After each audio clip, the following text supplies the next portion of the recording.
Bonsoir à toutes et à tous. Merci d'être présents ce soir pour cette rencontre Frustration et Léa Chamboncel au Oba.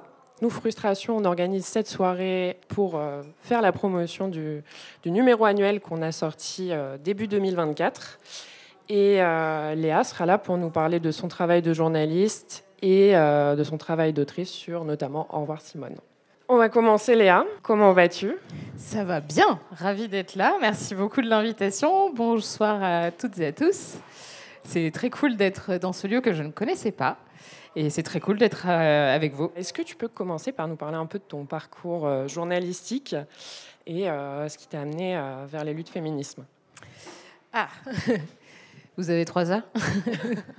Non, alors, mon parcours journalistique, ça va être assez rapide parce qu'en fait, moi, j'ai un parcours un peu particulier dans le sens où je suis complètement autodidacte.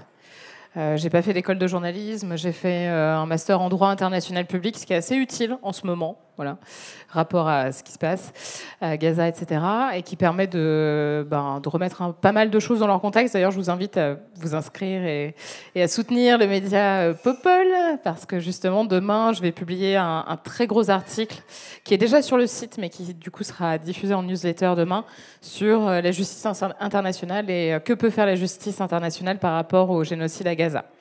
Donc voilà, et puis aussi remettre un peu les choses dans le contexte et pourquoi il est important et nécessaire notamment de parler de génocide pendant qu'il y en a qui continuent à rechigner à le faire. Bref, donc du coup j'ai une expertise plutôt juriste, j'ai fait à la fois du droit international public mais aussi auparavant du droit public et du droit européen. Donc c'est plutôt tout ce qui est processus de décision, la politique aussi, mais à travers le droit en l'occurrence. Donc c'est plutôt mon domaine d'expertise. Et puis j'ai commencé à bosser dans une petite fédération professionnelle où je me faisais vraiment chier. Et du coup je suis partie au bout d'1 an, j'ai bossé avec un photoreporter pendant 1 an et demi, j'ai été son assistante. Lui, il bossait notamment sur des thématiques, soit dans des pays en conflit, soit sur des thématiques de santé à travers le monde. Donc j'ai appris beaucoup de choses. Et ensuite, je suis partie 2 ans au Cambodge, où j'ai bossé à l'ambassade de France à Phnom Penh. Et j'ai bossé notamment sur le tribunal Khmer Rouge et d'autres projets, notamment sur le patrimoine, etc. Et puis après, je suis rentrée en France et cherchais du taf plutôt ONG, humanitaire, développement, parce que c'était vraiment ce qui me plaisait. Et je me suis pris un peu des portes où tout le monde me disait « Alors, tu as un super parcours, c'est intéressant, mais tu n'as pas d'expérience à l'Assemblée nationale et ou en cabinet d'affaires publiques », parce que moi, je voulais faire du plaidoyer, donc influencer les décideurs publics pour des causes. Et donc, du coup, je me suis dit, je vais suivre les conseils qu'on me donne. Donc, tous les responsables plaidoyers que je rencontrais, je me suis fait un petit réseau, me disaient toujours la même chose. Et donc, ils m'ont dit, va dans un cabinet d'affaires publiques pendant 2 ans, fais tes armes, et puis casse-toi et va faire des trucs sympas et qui te plaisent. Bien. Donc, du coup, je me suis tapé un peu moins de 2 ans, parce que c'était trop dur pour moi de tenir là-bas. Et donc, j'ai bossé en cabinet d'affaires publiques, où j'ai appris c'est quoi la politique pour de vrai. C'était vraiment chaud, quoi. Et en sortant de cette expérience, j'ai commencé à bosser enfin en plaidoyer, ce que je voulais faire, mais en freelance. Et en parallèle, ça m'avait mis tellement une claque de voir à quel point c'était difficile quand on était du côté de l'industrie et qu'on passait du côté de la philanthropie, en quelque sorte, à quel point c'était difficile d'obtenir des rendez-vous à l'Assemblée nationale, d'obtenir des rendez-vous avec des ministères, etc., pour faire passer des idées. Et je me suis dit, en fait... Alors, bon, je l'avais plutôt compris au départ, mais déjà je l'ai pris en pleine gueule et j'ai compris à quel point les rapports de force étaient déséquilibrés.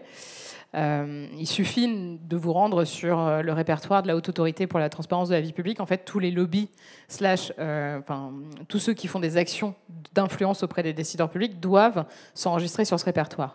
Et après, il y a des rapports annuels qui font état de combien d'associations, combien de syndicats, combien d'entreprises.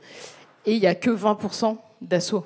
Donc ça veut dire que les décideurs publics et les décideuses publiques, lorsqu'ils et elles ont des décisions à prendre, pour la majeure partie du temps, ça va être 80% des informations qui vont leur être transmises seront des informations qui sont poussées notamment par l'industrie et qui, comme vous le savez, défendent des intérêts privés. Et moi, je me suis dit, bon, bah, maintenant que j'ai capté ça, qu'est-ce que je peux éventuellement faire pour équilibrer un peu les choses? Et j'ai commencé en fait, j'ai débarqué devant l'Assemblée nationale avec mon micro. Et c'était en 2018. Je me suis dit, bah, en fait, je vais faire un podcast, je vais juste faire des micro-trottoirs de députés. C'était bizarre la première fois. Je me souviens, c'était en février, il faisait super froid. J'avais passé l'après-midi entière, tout le monde était là. Vous êtes qui? Vous êtes qui? J'étais là, putain, je me suis pris vent sur vent. Mais bref, et du coup, j'ai commencé à apporter des sujets comme ça. Notamment, j'ai bossé avec Amnesty sur la vente d'armes au Yémen. J'ai bossé avec l'association Aide sur la politique des drogues. J'ai bossé sur le lait, les substituts au lait maternel infantile avec Action contre la faim. Enfin voilà, j'ai commencé à faire des partenariats avec des ONG pour justement sortir un peu les élus de leur zone de confort, les faire réagir un peu à chaud, sans éléments de langage, sur des questions d'intérêt général. Et c'est comme ça que j'ai commencé avec du coup ce premier podcast qui s'appelle Place du Palais Bourbon. Et après, j'ai enchaîné, et voilà. Par exemple, lorsque je bossais en cabinet d'affaires publiques, je me souviens d'un soir où on terminait tous les jours quand on terminait à 22h, on était content, hein, c'était gros stuff.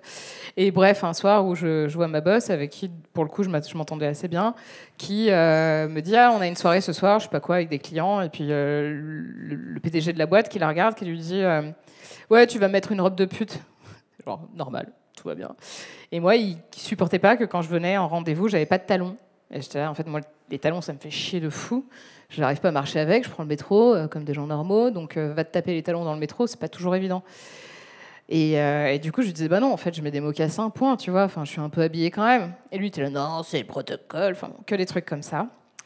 Et puis, bon, d'autres histoires bien plus graves. Et du coup, là, je me suis dit, je crois que c'est la première fois de ma vie que j'ai compris que c'était chelou d'être une meuf et que c'était pas comme les autres, en quelque sorte. Parce qu'ils étaient vraiment ouvertement misogynes, quoi. Il y avait dans l'open space, il y avait des remarques. Et les mecs étaient là, non, mais moi je suis misogyne, je l'assume, ah bon, nickel.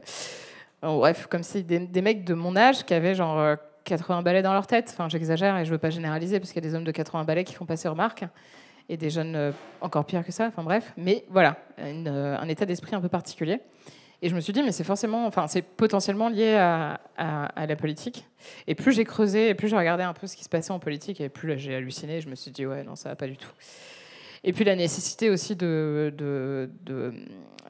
moi, le féminisme, c'est une façon d'apporter une autre manière de voir la politique, et aussi de déconstruire nos rapports de domination à travers notamment les enjeux de pouvoir, et de rééquilibrer les choses, et voilà, de faire en sorte que pouvoir et domination ne soient plus associés. C'est comme ça que j'y suis arrivée. Tu as fondé un média qui s'appelle Popol. Et j'ai quelques questions au niveau des places des femmes dans les médias actuellement en France. Moi, ma question première, ce serait concrètement, c'est quoi les défis qu'une femme est amenée à affronter dans l'univers médiatique français, contrairement à nos homologues masculins? Il y en a tellement. Ça mériterait un nouveau bouquin. Je vais pas commencer ce soir. Non, mais pour peut-être la faire courte, mais quand même complète. Déjà, il y a. Si je devais vraiment insister sur quelque chose, c'est le sentiment qu'on a quand on débarque sur un plateau, par exemple, parce que moi, on m'invite souvent à faire des interventions dans les médias, de moins en moins, parce que j'y vais de moins en moins, puis parce que mon style, vraisemblablement, ne leur plaît pas tant que ça. Au début, ils se disent « Ah, c'est sympa, c'est une meuf qui est sur Internet, elle parle de politique. » Moi, ils m'envoyaient littéralement des messages au début en me disant « On veut dépoussiérer l'émission. » J'étais là, je ne suis pas un Swiffer. Mais bref, et ça marchait pas par ailleurs, parce qu'en fait, ils sont tellement enfermés dans leur code, tellement enfermés dans leur autosuffisance, hein, c'est juste hallucinant. Et donc le sentiment qu'on a quand on débarque sur un plateau où il y a que des mâles blancs de plus de 60 balais qui vraiment vous regardent avec un mépris, mais qui est palpable tellement il est fort, en fait, c'est des choses qu'on ne peut pas objectiver. Et je crois que c'est le pire. Parce qu'on peut objectiver quelqu'un qui nous met une main au cul ou quelqu'un qui nous fait une remarque sexiste en plein direct.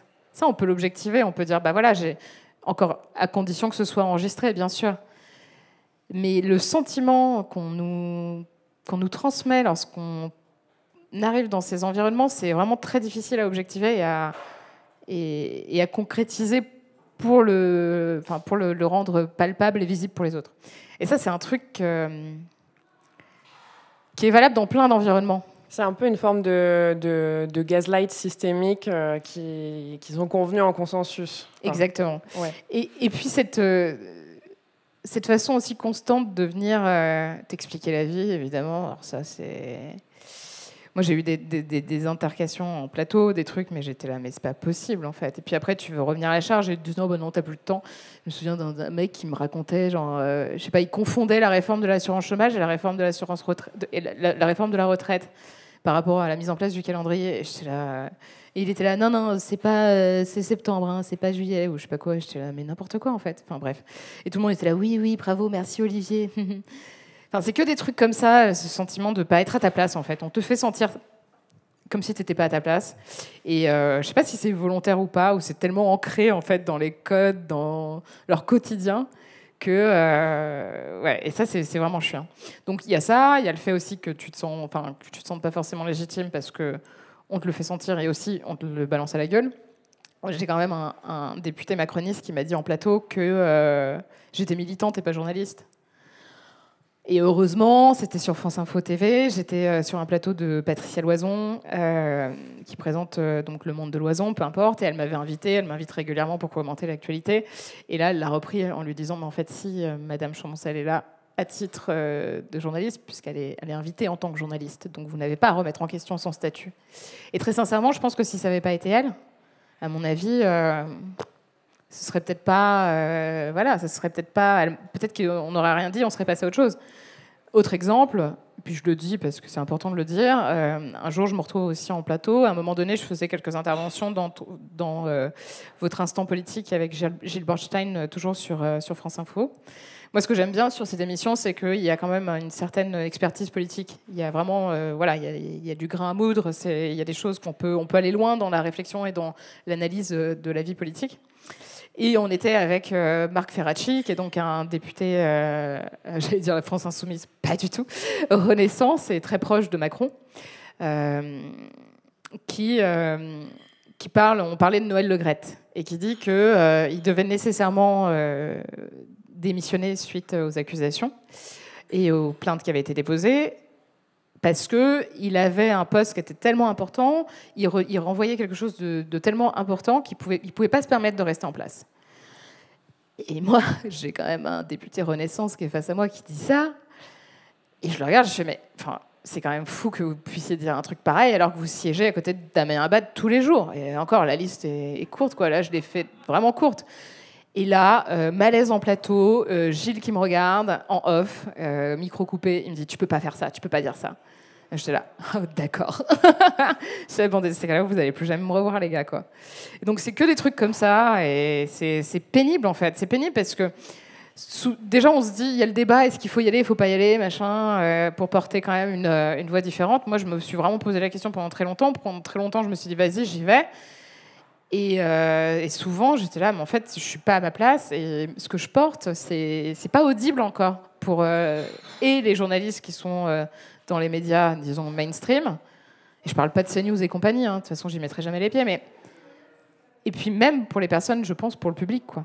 Du coup, suite à ces expériences un peu malheureuses, est-ce que tu as des conseils ou des façons de déjouer un peu ces dispositifs sexistes, en fait? C'est super dur, c'est vraiment très dur. Non, j'ai pas de conseils, j'ai pas de solution miracle. Moi, ça m'a tellement saoulée et je me sens tellement pas à ma place dans beaucoup d'endroits et pas libre aussi de la parole que je porte, que je me retrouve à créer mon propre média.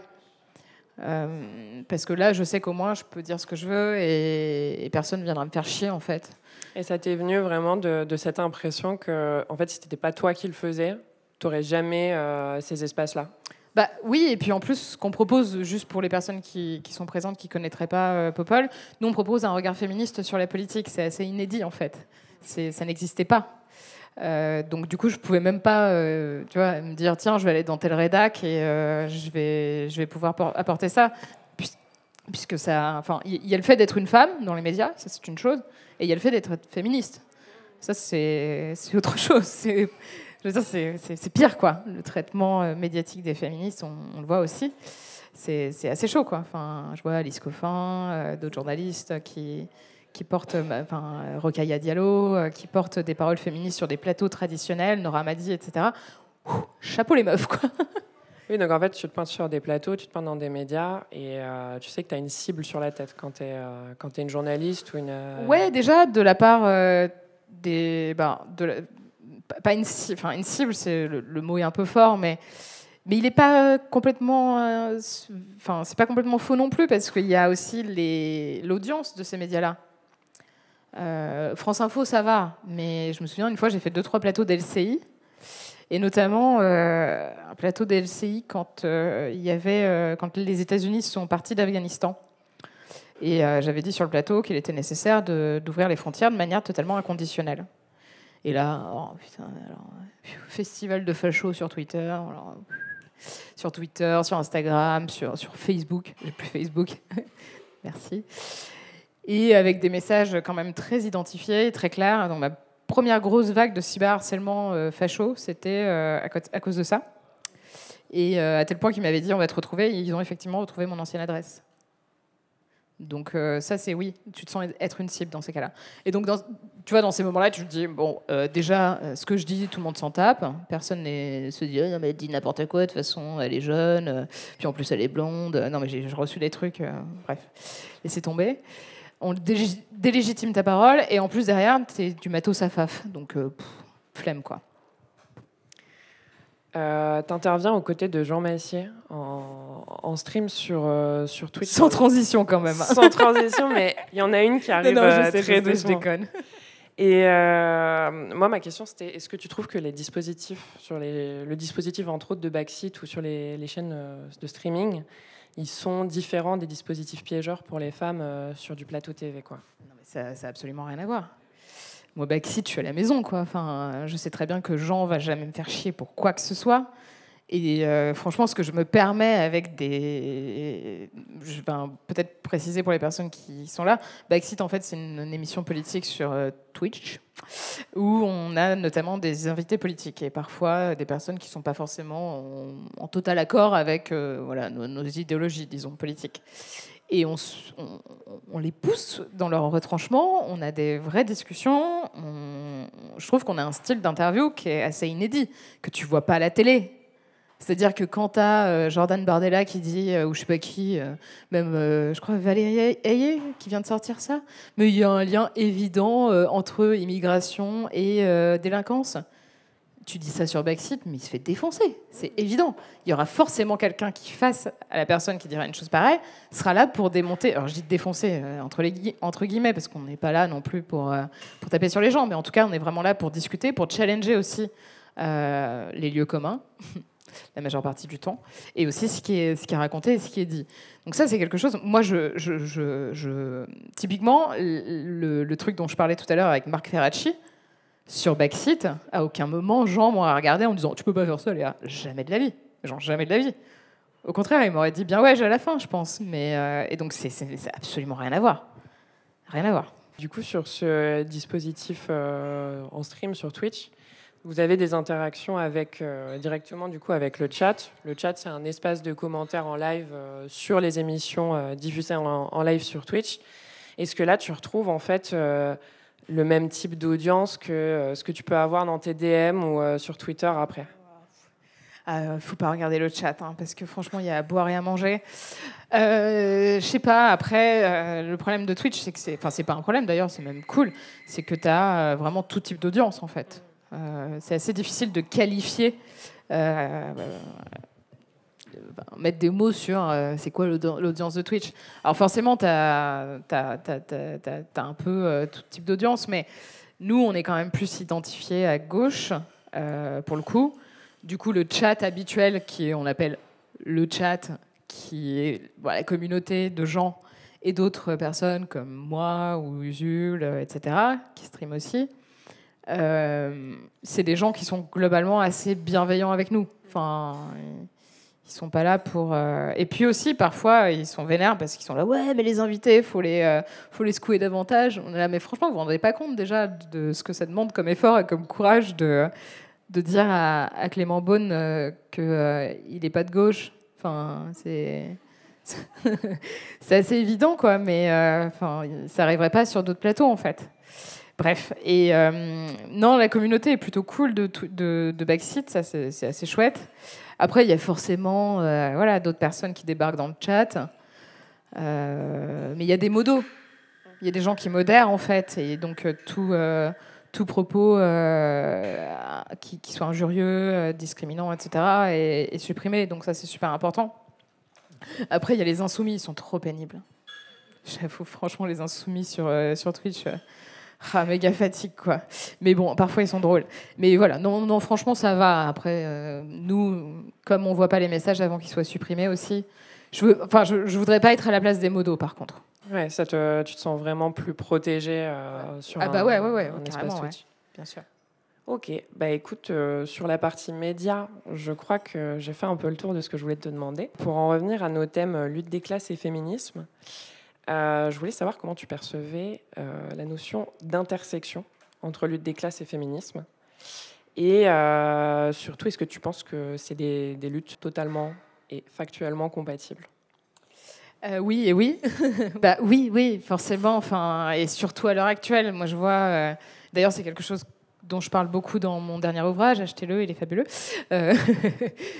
J'ai essayé d'identifier les raisons pour lesquelles le féminisme n'avait pas abouti à un véritable projet de société, projet politique aussi fort que ce que a pu être le socialisme, typiquement.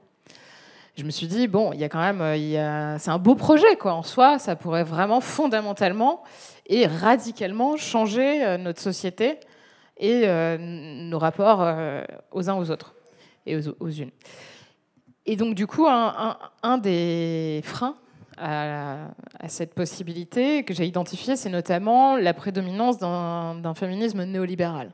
Dans nos sociétés néolibérales, bon, voilà, c'est pas surprenant. Et le gros problème de ce type de féminisme, c'est que on nous pousse vers une quête d'émancipation vraiment individuelle. Et à tous les niveaux.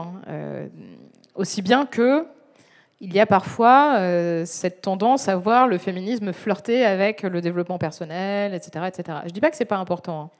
Il est important de s'émanciper à titre individuel, mais si on veut en faire un véritable projet de société et sortir par ailleurs, la simple quête de l'égalité femmes-hommes, parce que pour moi, le féminisme, ça va bien au-delà, il est nécessaire d'aller vers une émancipation qui soit collective. Si on ne s'inscrit pas dans une logique intersectionnelle, on passe complètement à côté de la proposition de réformer profondément notre société. Puisque si c'est pour supprimer un rapport de domination pour finalement en recréer un autre, à quoi bon, quoi ? Donc oui, la lutte des classes, par ailleurs, est fondamentale. Notamment, je pense, et ça fera pas plaisir à certaines. Moi, j'ai l'impression qu'on a un féminisme bourgeois qui est prédominant et qui est vraiment chiant, en fait. Parce qu'il a un côté très élitiste, il a un côté très excluant, sous couvert d'être inclusif et d'embarquer tout le monde. Je suis assez critique par rapport à ça. Et donc, le fait de ne pas intégrer, en tout cas, la notion de lutte des classes dans le féminisme, pour moi, c'est une aberration. Justement, sur ces questions de féminisme qui tend vers le développement personnel, féminisme bourgeois, tout ça, tu as parlé de la sororité comme un mythe politique. J'ai l'impression que ça se rapproche de ces notions-là, justement. Est-ce que tu peux nous en parler un peu ? Ouais, bien sûr. Alors, c'est pour redonner aussi à ces lettres de noblesse à une autrice que j'aime beaucoup, qui est Bell Hooks. C'est elle qui analyse beaucoup ça. Et du fait que la sororité est très difficile à réaliser dans les faits. Alors c'est en soi un projet intéressant, hein, pourquoi pas. Moi, je suis pas contre. Je trouve qu'il est important aussi qu'on puisse effectivement se créer des liens, et plus on va vers ça, mieux ce sera, vers le pouvoir collectif et l'émancipation collective. Néanmoins, et je pense qu'à ce stade, en tout cas, moi, j'ai jamais vu de sororité pleine et entière, parce que je me suis jamais retrouvée dans des... Mais parce que la société fait que nos structures sociales, sociétales, culturelles, etc., font que c'est pas totalement possible encore. je pense, mais j'ose espérer que ça le sera un jour. En fait, si on se retrouve dans des lieux où il y a toujours de l'inégalité, en soi, ça reste un mythe, en fait. On a beau dire, on est toutes sorores, etc. Mais si c'est pour reproduire des rapports de domination et de ne pas enrayer les inégalités au sein même de ce qui pourrait constituer la classe des femmes, en quelque sorte, à quoi bon, en fait? Et donc c'est pour ça que moi je pense que pour le moment la sororité c'est un doux rêve, c'est un joli projet, mais qui n'est pas réel, en fait. C'est comme la démocratie, c'est un mythe, c'est une fiction politique. C'est beau, c'est sympa comme objectif en soi, mais c'est pas réel. Est-ce que tu penses qu'il y a une forme de sororité qui pourrait s'articuler entre les classes? Oui, mais à condition que les privilégiés lâchent leurs privilèges, en fait. Parce que on n'en parle pas suffisamment, mais parlons par exemple du travail reproductif. On voit que le mythe de la femme émancipée, c'est de pouvoir travailler, de ne pas faire le ménage, de ne pas trop s'occuper de ses enfants. Et comme ça, elle est émancipée. Ces femmes-là sont obligées de se reposer sur d'autres femmes, qui sont bien souvent des femmes précaires, des femmes racisées. Et donc, il y a un enjeu de classe qui est très fort derrière tout ça, évidemment. Donc j'ose espérer, bien sûr, que dans un projet commun, on pourrait arriver à une sororité ultime. Mais non, encore une fois, sans lutte des classes, ça n'a pas de sens. J'aimerais passer à tes engagements sur Popol et tes initiatives médiatiques. Qu'est-ce qui t'a inspiré déjà dans la création de Popol? La proximité avec les femmes politiques. Et de voir à quel point c'était...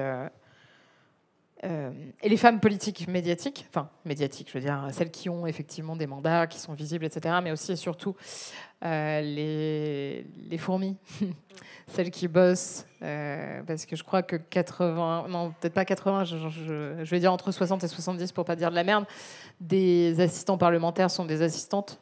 Et donc du coup, moi j'ai rencontré plein de meufs à travers mes différentes activités professionnelles qui avaient une connaissance de la politique juste incroyable, des jeunes meufs qui faisaient tout le taf de leurs députés, qui arrivaient un peu bourrés après un déj un peu arrosé à la brasserie Le Bourbon et qui venaient déposer ses amendements alors qu'ils y pipaient que dalle et que tout le taf a été fait derrière. Et moi je me disais mais c'est quand même pas possible que toutes ces personnes qui font tout ce taf de ouf, notamment des meufs, soient totalement invisibilisées en fait.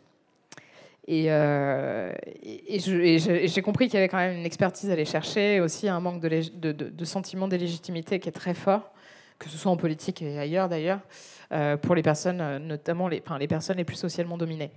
Et je me suis dit, mais finalement, est-ce que le pari de la démocratie, c'est pas de dire à toutes et à tous qu'on est tous et toutes légitimes à parler de politique, en fait, parce qu'on nous fait croire que c'est un truc qui est super compliqué, que c'est pas pour nous, etc. Mais franchement, quand vous voyez le casting et la gueule du gouvernement, je veux pas nous lancer des fleurs et nous faire gonfler les chevilles, mais là, quand même, quoi. Je pense que, voilà. Bref. Et gouvernement, Assemblée nationale, Sénat, c'est une catastrophe. Je veux dire, notre classe politique, elle est quand même scandaleuse, quoi. Et c'est pas forcément que des flèches, Donc du coup, de se dire, il faut absolument être élu, faire de la politique, etc., pour parler de politique, moi, ça m'a toujours rendu ouf, en fait. Parce que je trouve ça super important. La politique, c'est notre quotidien. C'est-à-dire que les décisions qui sont prises par les autres, ça nous impacte directement et durablement, par ailleurs. Et je pense que plus on est éloigné du jeu politique, de ce qui se passe, et plus c'est facile de nous la faire à l'envers, évidemment. Et plus on nous dit c'est difficile, et plus on se dit ah oui, effectivement, c'est difficile. Mais en fait, c'est faux. Et donc, du coup, moi, j'avais aussi et surtout la volonté de dire à des meufs, notamment, venez, en fait, on va parler politique ensemble, et vous allez voir qu'en fait, vous aussi, vous avez le droit d'avoir un avis. Et c'est comme ça qu'en fait, j'ai lancé Popol en 2020. La politique est ultra intimidante pour les meufs, mais tout comme les milieux militants, en fait. Absolument. Ça, c'est surtout d'extrême gauche. Ouais, surtout d'extrême gauche. J'ai pas trop tenté l'extrême droite, je dois dire, mais non, mais... Ouais, les milieux d'extrême gauche, ils sont archi excluants. Mais archi excluants. Mais les milieux féministes aussi, en réalité. Ah bah oui, oui. Enfin, moi, j'ai mis vachement de temps à oser me dire féministe parce que j'avais pas lu machin, j'avais pas lu machine, j'avais pas lu rien. Et c'est pas qu'on me le faisait sentir, mais c'était un peu normal, tu vois. Genre, on discutait et puis c'était ah non, mais c'est comme gna. Ah bon, t'as pas lu le dernier? Bah non.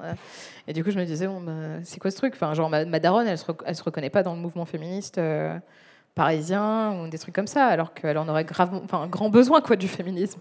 À ton sens, il y a des initiatives qui pourraient être prises par des femmes, comme la création de Popol, qui pourraient aider à ce que les femmes se sentent plus confortables avec le fait de parler de politique, et pas seulement entre elles. Ouais. Je pense qu'il y a. Après, il y a des systèmes de mentorat qui se font pas mal, notamment dans les partis politiques. J'ai vu ça récemment.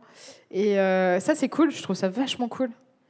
Ça s'articule comment Bah, tu vois, genre, quand tu as des personnes qui sont désignées sur des listes, notamment, l'idée, c'est de les former, de faire du media training, des trucs comme ça, et puis d'avoir, enfin, je dis du mentorat, mais c'est surtout de la formation, en fait, à la prise de parole, des choses comme ça. Donc, en fait, il faut donner les moyens aux personnes de pouvoir agir politiquement, en fait. Mais en fait, on est à des kilomètres à ce que ce soit réalisable. Parce que ceux qui sont les dominants, appelons-les comme ça,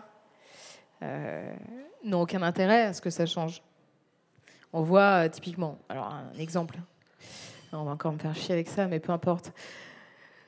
L'union de la gauche, vous vous souvenez de ce truc, hein, voilà.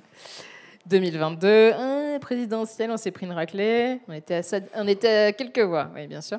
On va quand même rattraper le coup pour les législatives, très bien. Ils font des listes, ça fusionne, gna gna. Devinez, non mais devinez, hein, je vous laisse deviner, les premières personnes qui ont été éjectées des listes, des femmes, jeunes, racisées, pour la plupart. Et donc du coup, j'avais fait un tweet en disant ça, parce que j'avais remarqué ça. Les listes, j'ai su être prêt. Et puis tout le monde m'est tombé dessus, évidemment, en me disant mais n'importe quoi, tu fais du mal à gauche. Hein. Et les meufs concernées m'envoyaient des DM en me disant merci Léa. Mais moi, je peux pas le dire. Voilà. Donc, bon, c'est pas prêt de changer, hélas. Il y a des personnes qui ont beaucoup de bonne volonté au sein des institutions politiques, que ce soit partisanes ou bref, d'autres.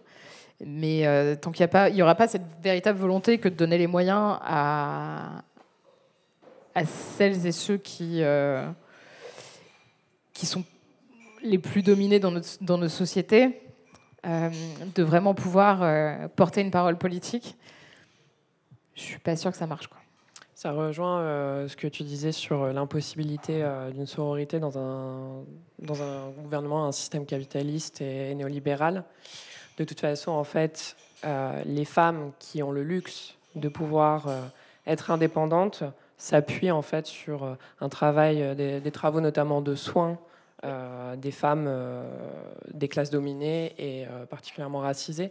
Je pense aux grèves à l'hôtel Ibis. Je pense aux femmes de Verbaudet qui travaillent du coup dans le milieu infantile. Je pense aussi je crois qu'elles sont toujours en grève. Ça fait un petit moment que j'ai pas eu de nouvelles, mais aux grévistes de Onella, qui est une société, qui est un call center en fait pour des EHPAD, etc., et qui sont en grève depuis des mois. Et effectivement. Pour ouvrir sur des notes un peu plus joyeuses, quel conseil tu donnerais à des jeunes femmes qui souhaiteraient se lancer en journalisme ou en politique? D'essayer de savoir où elles mettent les pieds, parce qu'on peut être très déçu très vite. On peut arriver avec beaucoup d'énergie, un engagement sincère et mobilisateur et aussi moteur. Et puis on peut se prendre tellement de murs que ça pourrait nous en dégoûter. Même moi qui ai mis les pieds là où je voulais parce que j'ai créé mon propre média, je continue à me prendre des murs. Et c'est dur, mais faut essayer de rien lâcher, quoi. On va rien lâcher. Ok, c'est bien. Est-ce qu'il y a, tu citais Bell Hooks tout à l'heure, est-ce qu'il y a d'autres figures féminines qui t'ont inspiré dans la création de ton média, dans ta carrière Il y en a plein. Moi, j'aime beaucoup Joan Didion, qui était une autrice et journaliste américaine, qui avait cette particularité c'était un peu du gonzo, dans le sens où elle passait beaucoup de temps avec sujets de recherche en quelque sorte, et avec un style très intime aussi dans l'écriture. Puis une plume absolument fabuleuse. C'est une très très grande inspiration. À l'heure actuelle, je suis en train de lire toute son œuvre et je me régale. C'est assez chouette. Sur la réflexion politique et féminisme, l'incontournable Bell Hooks. Vraiment, là, elle a tout fait, quoi. Et c'est absolument incroyable. J'aime beaucoup aussi, pour parler de quelques Françaises, j'aime beaucoup les travaux d'Aurore Cochelin. Très intéressant aussi comment rattacher le féminisme à un véritable projet politique. Elle a fait un bouquin qui est superbe, qui s'appelle Révolution féministe, que je conseille vivement, qui, moi, m'a beaucoup orientée aussi dans mon travail. Encore une fois, il y en a plein. Après, moi, des figures qui m'inspirent de par leur ténacité, leur intelligence. J'aime beaucoup Rokhaya Diallo. Je pense que c'est quelqu'un qui m'impressionne énormément et qui est très inspirante et qui donne envie de bouger les choses.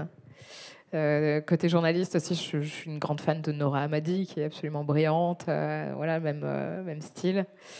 Voilà. Je crois que... Alors, j'ai pas fait le tour, hein, évidemment, mais je pense que c'est les personnes qui m'inspirent énormément. Écoute, merci beaucoup, Léa, pour tes réponses à nos questions. Merci à tous. Merci beaucoup. Merci. Merci.